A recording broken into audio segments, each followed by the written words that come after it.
This episode is brought to you by Peacock. The new Peacock original documentary, Matthew Perry, A Hollywood Tragedy, dives deep into the beloved actor's rise to fame and his tragic death.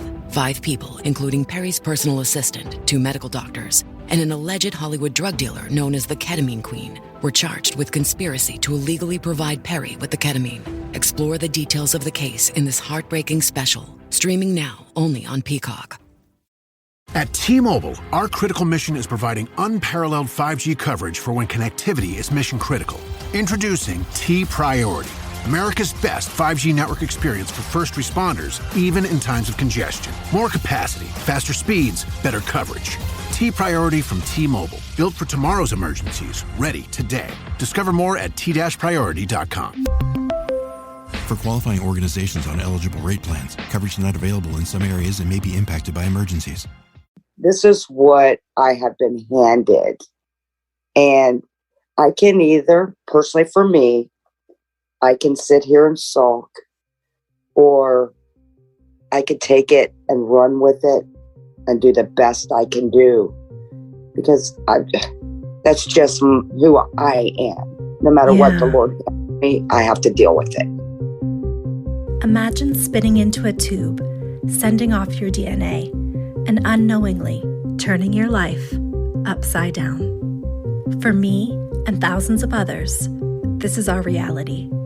I'm your host, Alexis Auerselt. In July of 2021, I discovered that I am an NPE, someone who has experienced a non-paternal event. In other words, my biological father isn't who I thought he was. This podcast shares the journeys of people who were shocked by a DNA discovery, mostly through modern DNA testing. We're telling the stories of NPEs, adoptees, and donor-conceived people and their families. This is DNA Surprises. In this week's episode of DNA Surprises, Karen shares what's happened since she last shared her DNA surprise story. You can hear the first part of her story on Lilywood's podcast, NPE Stories, Karen C's Story. Karen shares how she found her biological father, someone she actually remembers when she was young. She also uncovered multiple NPEs on her bio-dad's side of the family. She shares how she's made peace with her mother and great advice for anyone in this position.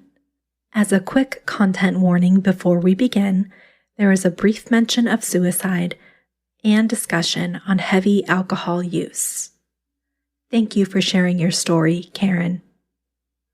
I am Karen, and I am 62, and I am from Virginia. How my DNA surprise came about was I was born in 1960, May 17th of 60. I and 5 generations grew up in our nation's capital of Washington, D.C. My mother had an affair, which she had told me it was about 11 years old.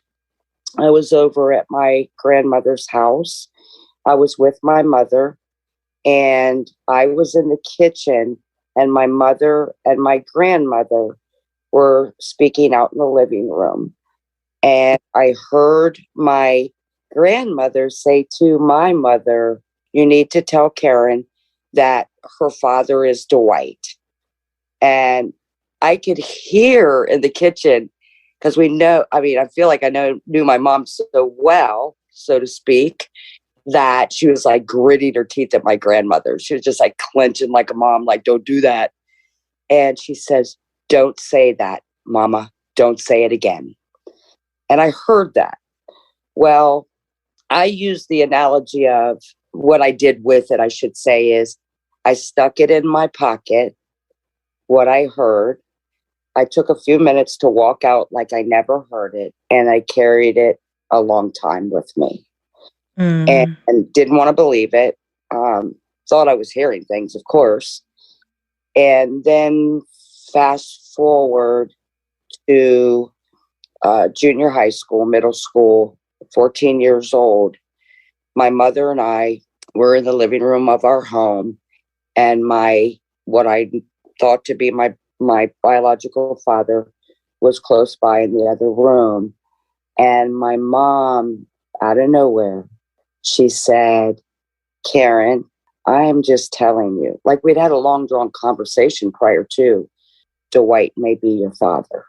My mom was an alcoholic, functional, if you will. She worked for United Airlines for 25 years. Beautiful, beautiful woman. Well put together. No one would have ever known. She clocked out at United Airlines, came home 12 beer later, made me cry most of my life because I loved her dearly. I put her on a pedestal. There's nothing she could have done wrong. I loved her truly, truly, unconditionally.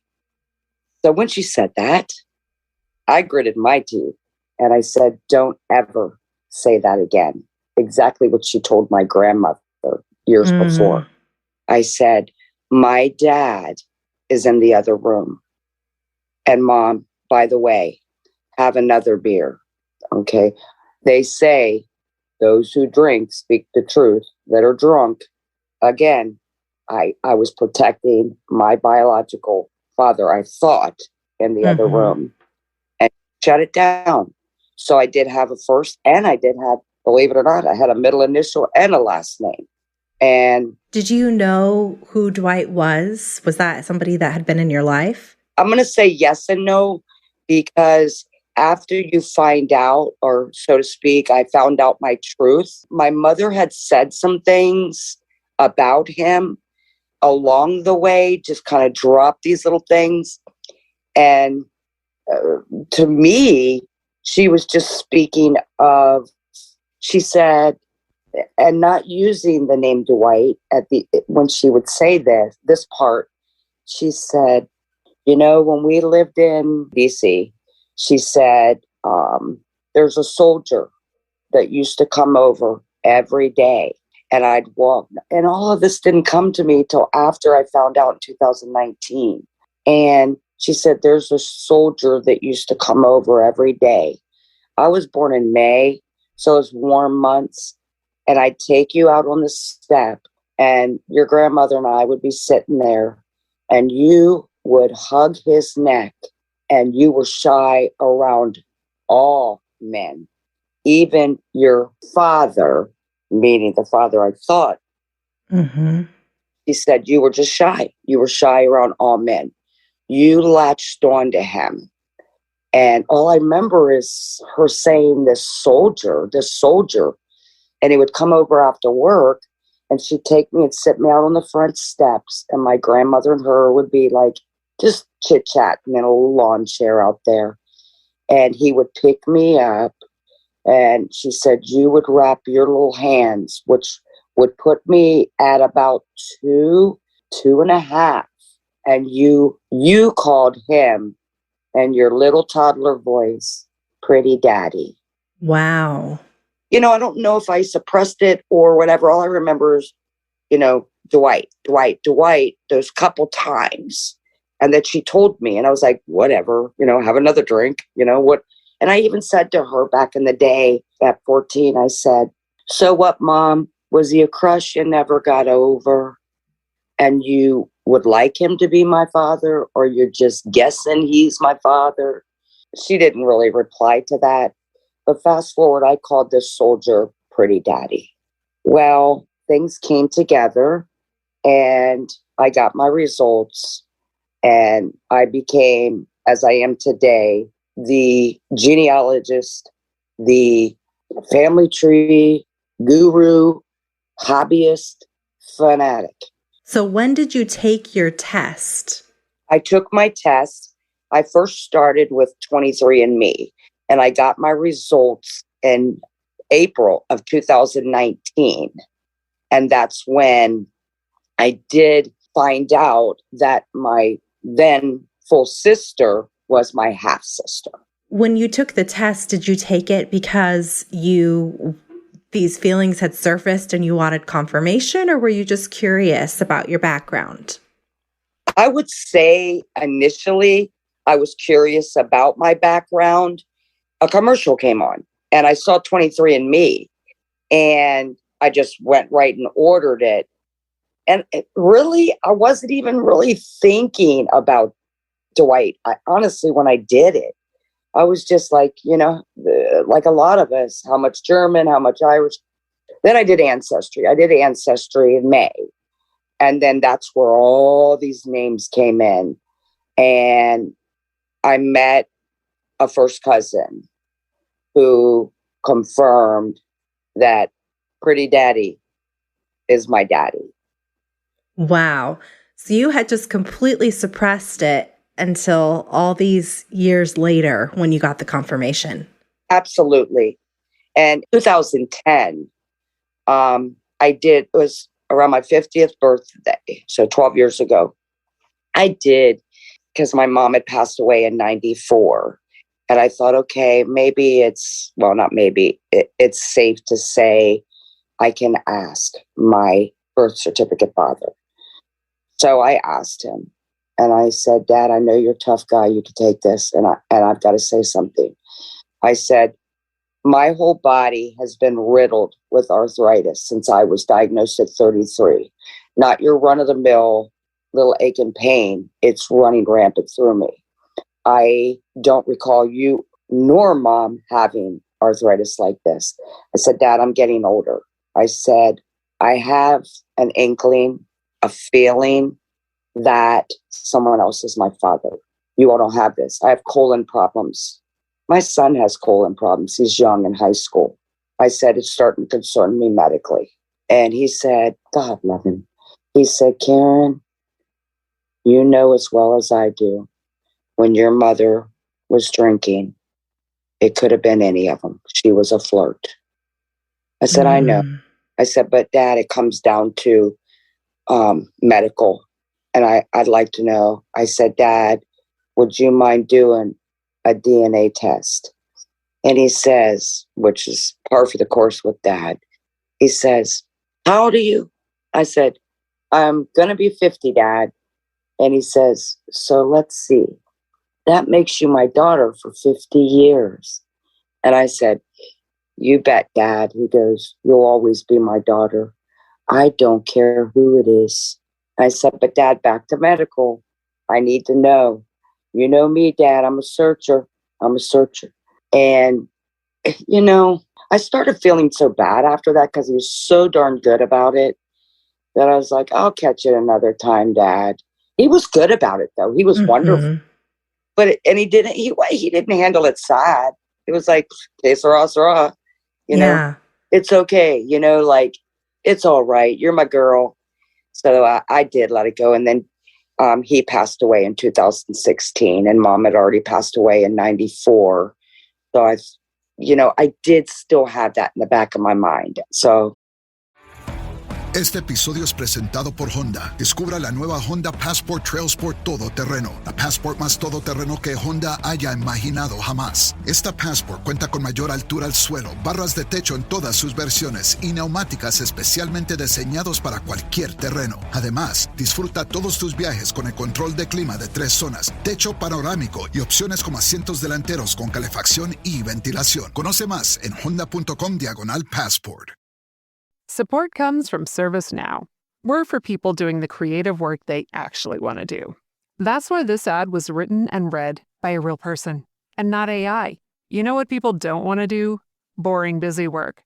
Now with AI agents built into the ServiceNow platform, you can automate millions of repetitive tasks in every corner of your business, IT, HR, and more, so your people can focus on the work that they want to do.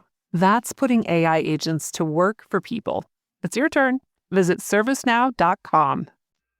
But you kind of let it go. And then in 2019, you took the test yourself. And bam, there's that infamous Dwight. And I felt bad. I was so, you know how it goes. I was so furious. I sat out here in my sunroom where I am now. And I swore to the heavens to my mother. And then I worked through that. I so worked through that. And let it go. And just forgiveness. Because I kind of felt bad that, bless her heart, she was trying to tell me. And I was always just looking for the goodness of things. And so many people don't have that much. And then I felt bad I've taken it since that day, not that day of being angry. I've gotten over that part. So after you have this surprise and you start working through it, are you connecting with family, newfound family at this point? Girl. I've pulled up stones. I've talked to headstones, even those that weren't physically there. Yes, absolutely. Absolutely. Full throttle. Hey, I'm Karen. I'm your family. And my twin aunts are still living that are 79, that are my pure heart and soul. My biological father's sisters that cry. We cry. We're so glad you found us. This is the best thing that's ever happened in our life. And yada, yada. They're like my best girlfriends. Oh, And that's amazing. they sent me the first picture. My driveway's like a quarter mile up the road. I went to my driveway. They sent me, and oh my gosh, Alexa, they sent me a picture of him, an 8x10. I go to my mailbox. I set it in my lap in my vehicle because I drive up to my mailbox. I open up. They kissed the whole envelope. Old school, little kisses all over the envelope. Oh. And they wrote smack, old school. I take this picture out, put it in my lap. I sob at this man looking back at me, they said, you look exactly like him, Karen. It's hard to even look at you. It's like looking at it through his eyes. I laid the picture on my lap. I cried on the picture. And I said, Alexis, there's pretty daddy. That's the man's. And he was in uniform, full green, army green. And it was a gorgeous picture. And I cried and cried. And then I thought to myself, trying to find the humor in it, the happiness in it. I looked at that picture and I said, you know what, Mom? You're just lucky he wasn't butt ugly. He's gorgeous. That's the way I felt. It's like, wow. Did you learn, did he know about you? Because you called him pretty daddy and there's this memory, so. Evidently he had to. He had to have. That's the same man I remember in uniform. Would I have thought about? But it just like popped in my mind. That's the man's neck I hugged. That's pretty daddy. Mm-hmm. All those years gone by, even being, I would say 2.5 years old. No older. Because I have searched. We all lived within 2 minutes of each other. So I mapped this. I found this address. I found that address. I found my aunt and uncle's address. I figured out that this had to be my uncle's best buddy. My uncle was stationed in the Air Force. Bio dad was Army. They were stationed at Bowling Air Force Base, which is right behind this huge Congressional Heights apartment building. And we all lived there. My grandmother, my biological grandmother, she lived right behind me. I got her address. I zoned in on this little map. Then I confirmed it with my amazing first cousin, Julie, that I called when I did Ancestry. I wrote her a message and I said, I know all of my cousins. And my other cousins have done Ancestry. They're there. I know who handfuls of them are. And I said, I don't know who you are. And her name, came up as Julie, yada, yada. And she said, I'm on vacation at the beach. Can I call you? I think it was like 2 days. I can't remember. It wasn't long. And she still says to this day, Karen, I feel so bad. I didn't just stop and call you. I said, oh, don't beat yourself up, Julie. It's okay. So she called me. And I was like, as soon as she called me, I remember it was 10 in the morning. And she goes, hi, Karen, this is Julie. And I'm like, hey, Julie, how you doing? And we just like hit it off. I said, quick question. I said, what's your dad's name? And she gave me John, yada, yada. And I'm like, no, that don't sound familiar. I said, did he have a brother or 2 or 3? She said, yeah, his name's Dwight. Bingo. I said, hey, Julie, that's my dad. And she goes, really? And I said, yeah, we're first cousins. Isn't this great? Wow. She's my everything, my Oh my world. gosh. Now, did Dwight have any other children? Well, yeah. I have a brother that was born in, I found out a lot since my first podcast. I found a brother. Well, I already knew he existed. I met two half siblings and they came to my home and it was wonderful, wonderful. We videoed it, yada, yada, yada. We hit it right off, and a brother, half brother. And then we met like several times. The family met them. It was great. They came here, we had a wonderful time. And then unfortunately, I'm going to use this, the said half brother passed away, not knowing he was sick, within 5 months from pancreatic cancer. Mm-hmm. And I adored him. He was so down to earth. Great. And then the half sister, we just got closer and closer and closer. And everybody's like, God, you guys look just alike. You're same height, same clothing size, same shoe size, yada, yada. So I asked Zed, half sister, I said, would you mind doing Ancestry? I'll pay for it. And she goes, sure, sis, I'll do it for you. Long story short, neither one of them are my half siblings. What happened was, and I found, even though said half brother Brian died thinking that we shared the same father, and said half sister Donna thought we shared the same father because he was in their life their whole life. Unfortunately for them, Brian doesn't know. God bless his soul. Donna found out that her and Brian were raised together by biological father Dwight. But they were NPEs. They were NPEs, Wow. and both of them had two different fathers. Oh, wow. Donna knows, okay with it. I said, I apologize for asking you to do this. She said, no, sis, still calls me sis, still close.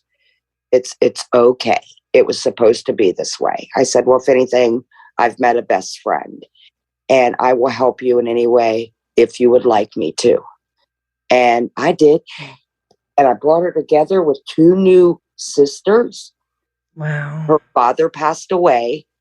The two new sisters said he was an amazing man, but it ends up, and we won't get into their story, but it ends up her mother and her real father, they were all like a groupie of friends.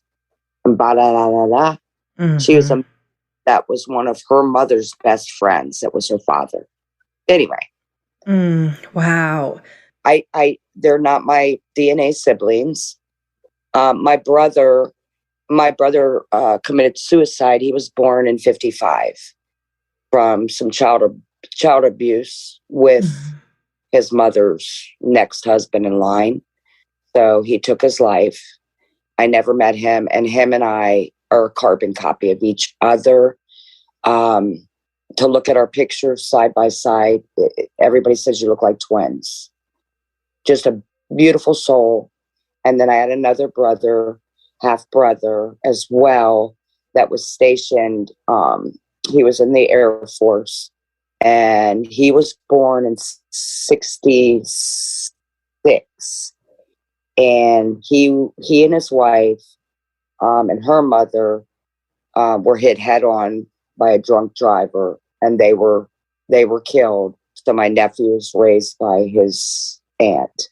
So I never got to meet him. He was stationed in the Air Force, 23 years old, and hit head on by a drunk driver. So I didn't get to meet him either. Wow. Beautiful soul. And there's another brother, half brother, and his daughter, I really, really got close with her. And she said, Aunt Karen, I want to do 23andMe and Ancestry too. I said, okay. She did. Long story short, what I thought was my half brother, he had another father too. Oh my gosh. So So, Dwight has had a lot of children. He had 3 children that ended up not being his. right. And my aunts to this day say, because your dad was a drinker, like you described your mother, he commanded a room when he walked in, like your mother said. Those two sound like 2 peas in a pod, their personalities. Gorgeous, walk in a room, so love the world kind of people. Good people, just drinkers, you know? Mm-hmm. Describe our brother to a T of the version of your mother. And he kept telling his sisters, those children, I guarantee you, they're not mine. So he knew on some He's, level. he told the wife at one point, for sure, one of those children, I know for sure is not mine. And my aunts said what I would say to my mom. Dwight, remember that beer can you used to drink all the time? Dwight, just own up to it. They're your kids. They're your kids. So when I told them, his sisters, my aunts, that in fact he was correct. He was correct. And he passed away at 66 of colon problems. And he coded on the operating room table, which is very interesting because I dug and I dug and I dug because the sisters did not have any death certificate. I dug and I dug, called funeral homes from 2000, and I got a death certificate. I got all of his military records, looking at those. My blood type was also of concern for me when I had surgery on my jaw back in 1979. I had major surgery, and they did what they call a bleeding time test. And I asked my mom and dad, something doesn't make sense. Aren't your blood types this and isn't your blood type that? Yeah, but we don't know nothing about that. And I said, well, my blood type's completely different because with my particular surgery, you're more apt to bleed. So they have to do a bleeding time test to be prepared. And so I went to my doctor and I said, I got a question. If my mom is this and my dad is that, now thinking back in time, but I'm a this, why am I this and they are that? His exact words to me were, you might want to ask your parents. And I said, Ooh. okay. End of subject. Okay. So I go back. They go, Carol, we don't know how that works. End of subject. I got his military records from archives, military archives. Bam, first page. Right there. Name, blood type. There I am. There are all my children. Mm. He coded on the table and died in 2000 on August the 5th, 2005.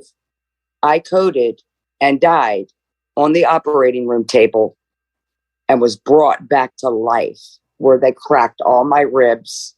Wow. Still no rhyme or reason why I have colon problems. My 28-year-old son has very bad colon problems.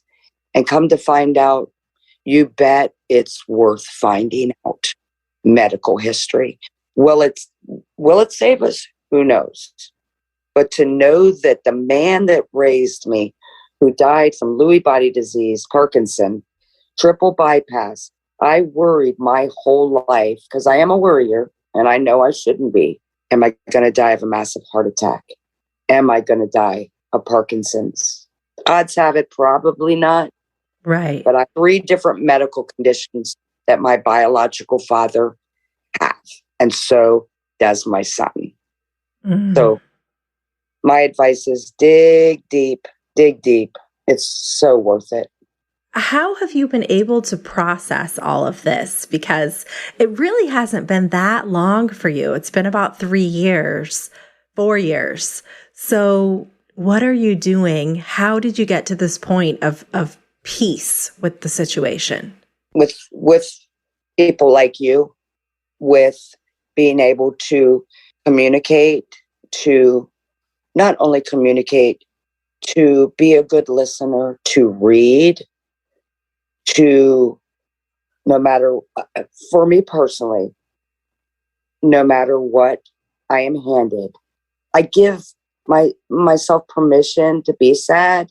I have given myself permission to cry. But if I want to keep going and live for what's in front of me, is my children and my 5 grandchildren. I want to be strong. They all know. I've told them sometimes things happen in life. Please always talk about it. Grieve. Grieve. Take your time. Just grieve. There's still days I grieve, but I try so hard to see the goodness in all. I've been to two therapists in the last 6 months. One fired, gone, because I discussed that I felt I choose to say my mother was a manipulator because she was. And, I do hear narcissistic mothers over and over and over, which my counselor, when I talked to her, she said, and I told her about the private group, and a lot of these mothers are manipulators, narcissistic. It's a pattern. She says, I don't believe that. Yeah. I shut down and I never went back. Then I saw another counselor 2 months ago, and I discussed this on one of the boards about my experience. And she says, she's adorable. She's easy to talk to, and she seems informative.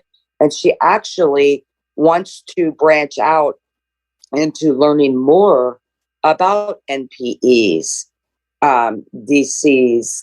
She showed that, and she wanted to actually ask me for permission to listen to my podcast. Just some things that showed that she was interested in she helping. wants to understand, because a lot of therapists don't have this experience. Exactly. We all know it's a long, long journey. Respectively, we all heal differently. Open your hearts, open your minds. And I can say, yes, my mom was honest. But aside from that, I hear so many NPEs, etc., that aren't told the truth. Please, please, please be honest. Be forthright. Don't let us find out when we're old and gray. I feel fortunate that it was easy for me there not to have to soul search for a name. And I feel grateful for that. But honesty, it's of the utmost. Yeah. And what advice would you give to someone who just discovered that they're an NPE? If you need to take your time, you cry as much as you want. You grieve at your pace. However long it takes, just take your time. Breathe in, breathe out. If you can, be patient. It'll come. It'll come full circle for you. And trust. Just trust. As hard as it sounds, after so many of us have been deceived, just hang on. Hang on for hope. Hang on for hope. And you do what you have to do for yourself to heal. That's great advice. Before you shut down, I want to share what a lovely soul you are and how eloquently and lovely you speak to those that you interview. And thank you for being a part of our world, as you are truly, truly a part of us. Thank you, Alexa. Thank you. Oh, thank you so much, Karen. That's going to make me cry, but thank you. I got goosebumps. I do. You are a joy to listen to. And you know what? I know it sounds crazy, but you were made for this. You were made for this. You're welcome. Thank you so much. I said, and don't you edit that part out. Okay. Well, Karen, thank you so much for coming on and sharing your story. For anyone who wants to know where Karen was at in the beginning, she was on Lilywood's podcast, NPE Stories. What episode was that? 84. Okay. All right. So go check that out if you want to hear where she was. And then you can listen to this episode for where she is now. Maybe that will give you some hope of where you can end up throughout this process. So thank you again for sharing your story. Thank you very much. Thanks again to Karen for sharing her story and her very kind words, which I did not edit out. If you have a DNA surprise story that you'd like to share, please email dnasurprises@gmail.com. And if you haven't yet, please rate, review, and subscribe to the podcast on Apple Podcasts and Spotify. Until next time.